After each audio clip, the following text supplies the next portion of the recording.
to really appreciate art? Well, it begins with the art of watching. What do you actually see? What are your eyes telling you?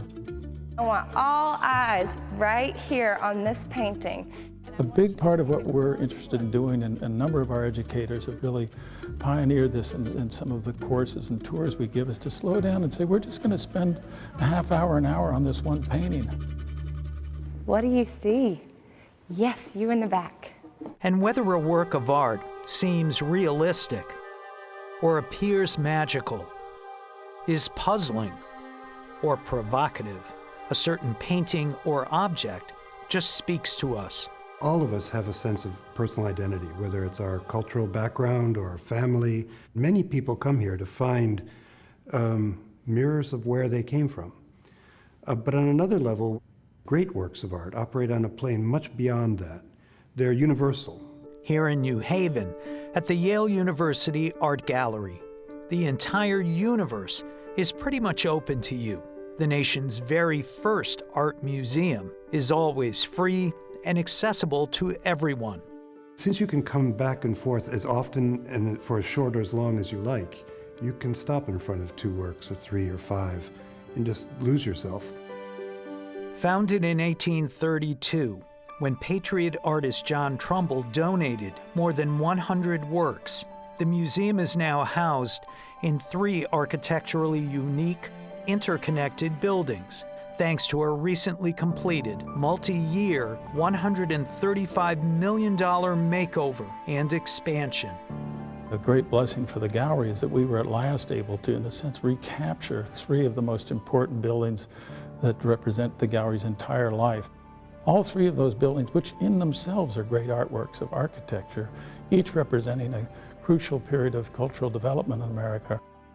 And while most university art galleries offer small representational samplings, the Yale Gallery, with over 200,000 works, amassed within 11 curatorial areas, is one of the great museums in America. This is an encyclopedic museum. We have something of everything, but there are at least 4 collections here which are world famous.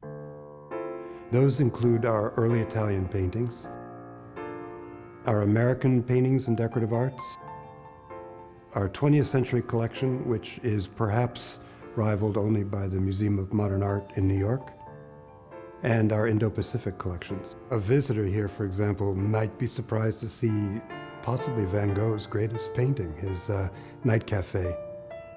One of the great masterpieces by Manet, Antonio Pollaiolo's Rape of Deianira.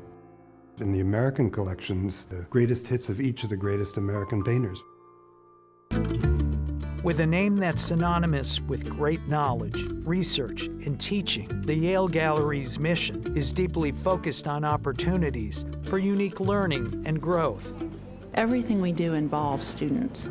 Where in the exhibition, Many Things Placed Here and There, the collection of Dorothy and Herbert Vogel. They immerse themselves in the collection. They get to know the works of art inside out. They're involved in curating exhibitions. And at this preeminent training ground for museum professionals, artistic objects become the tools for communication. The gallery has over 10,000 K-12 students visit any given year. With our Wordle Gallery Teacher program, the vast majority of those students are taught by Yale graduate students. It's really a once-in-a-lifetime experience.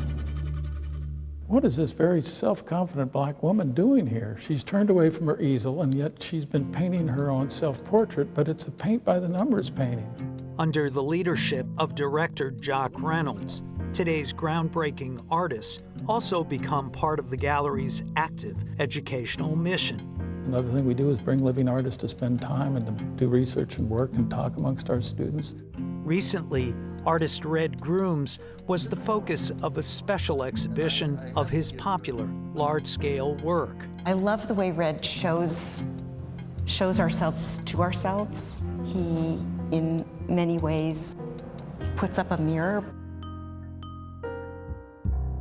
Red Grooms is just one example of the gallery's many unique exhibitions, programs, and special performances that open doors to conversations motivated by creative work. it's seeing the light bulb go off in the eyes of one person at a time. Then you know that it was all worth it.